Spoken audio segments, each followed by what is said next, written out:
Okay, mock IEP introduction video.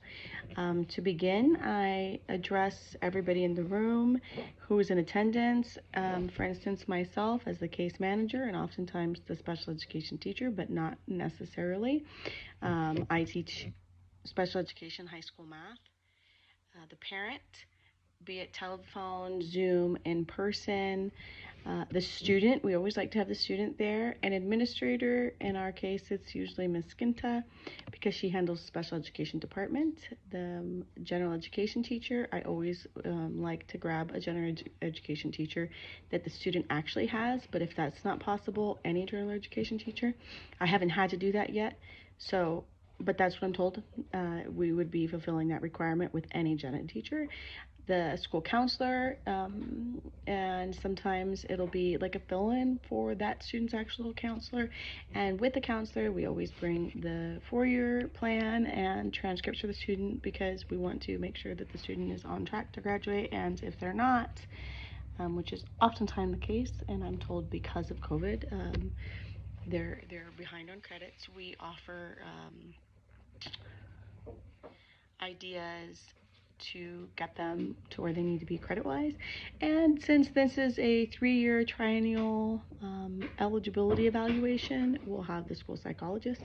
I introduce everybody, so good morning, good afternoon. I do mine on my prep period, which is 9:15, so it's always morning, or so far anyway, that's the way it's been. I discuss the purpose of today's IEP meeting. In this case, it is a triennial with IEP review and with transition planning. I established the time parameters. In our case, we have a 1 hour time parameter. Now, if they were to go over for just a short amount of time, like we're wrapping up, we can get someone to oftentimes fill in my class, for instance. But if they were to go over, and I haven't actually experienced that, we would have to we'd have to just reconvene at another date that worked out for everybody. But like I said, I haven't actually had to do that. We once that happens. We also have, I'm sorry I didn't mention, we have a job coach who administers the COPS assessment, which is like a career aptitude, like a career test, and she administers it, she interprets it, and then she shares with the parent, guardian, whoever is there, and the student what the results are and what the student is interested in. And like in my notes page, I always know what they're interested in because sometimes she's not able to make it, so I'll just share that report. She's actually a little better at it. She's able to get into things like workability and subsidized employment for students that are 16. In our case, this student is 16. This student is in 11th grade.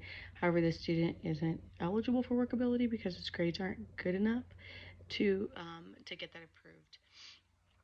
I offer a copy of the procedural rights. If it's telephonically, I try and email it or send it home with the student and see if there's any questions. If there are no questions, I document it in the notes. We discuss we discuss where the student is eligible for special education. In this case, because it's a triennial, the school psychologist will talk about that, and that will usually take like about 5 minutes, sometimes 10 minutes, not very long. They kind of skim over the report and just get kind of more of the meat of it. So in this case, our student the deficit is in auditory processing, and that affects the student's reading comprehension.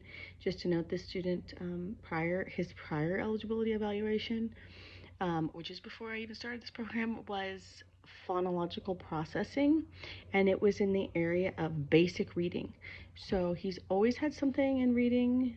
Now it's reading comprehension. So that's where we discuss this, and the school psychologist will always be there for a triennial in this situation, but even in an annual, I'll discuss how the student qualifies, because those are the things that we are going to try and support the student in, and that we can justify. We review the transition plan and transcripts for your plan, what's going on there. This student is credit deficient, and he was advised to go to summer school. He is advised to go to summer school and to do APEX and to remain in APEX. That's credit recovery. APEX is credit recovery, and so in other words, it's a class that the student hasn't passed uh, or successfully completed. Like even if there's some sort of modification there, the student has gotten 0 credits for it, so they can, I guess, recover the recover the credits.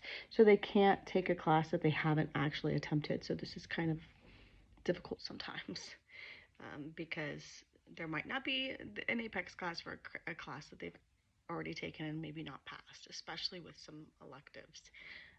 Apex teacher I will email the Apex teacher because the Apex teacher needs to be advised of modifications. So in Apex, this particular student has to just meet kind of like the bare bones requirements of it, and that's just to get like the basic concepts.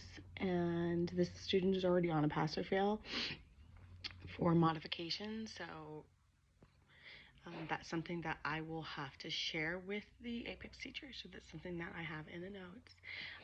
We asked the parent uh, what what their concerns are because we want to make sure to include them and always have questions available for like always be able to ask the parent or the guardian, whoever's there, because I've had grandma there, and I suspect as time goes on I'm going to see different things, friends, maybe even I've seen mom's boyfriend, things like that so far, but I've also seen I mean, a mom that's handicapped, disabled, that couldn't make it and was in the hospital for the first um, meeting, and we had to reconvene. So I think that it went really all. It's all over the place sometimes, but just to make sure, like, if there's any questions, that we can address those, and if we can't address those, that we can go back, because that's happened before too, like requests that parents have made that we're not, like, we don't really have an answer for, or I don't have an answer for, so it's something that we can at least look into, and then share the findings with um, the the stakeholders. So we talk about the credits. We ask the parents if there's concerns all along the way, or if there's anything that they have questions about, or something that they want to see happen. Oftentimes, in my experience, parents are concerned about credits and the kiddos graduating, and so that's it seems to be like a very big part of it.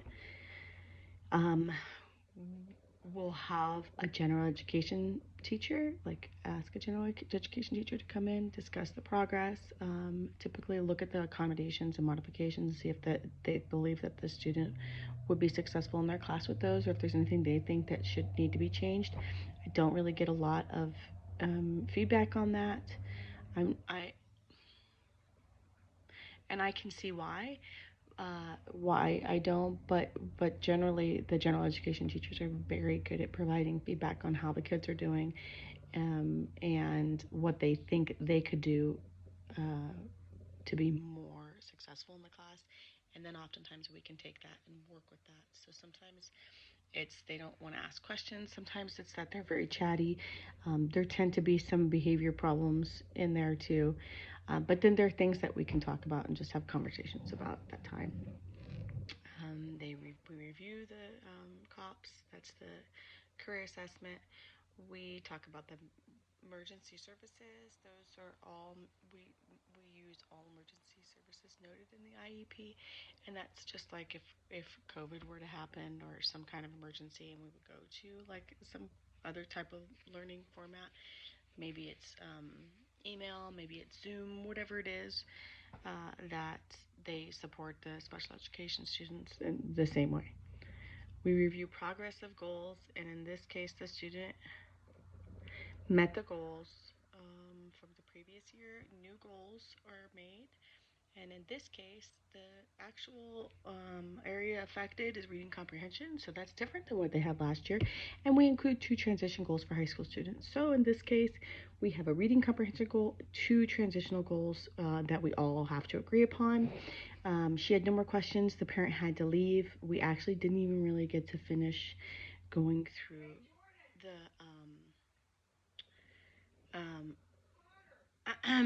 can you wait just a sec? Okay. Sorry about that. We talk about the student schedule and specialized academic minutes, where this kiddo had no changes to schedule. Accommodations and modifications were reviewed, and nothing was changed. Kiddo's on pass fail. He's got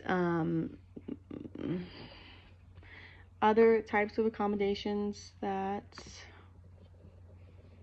will hopefully help him be successful in the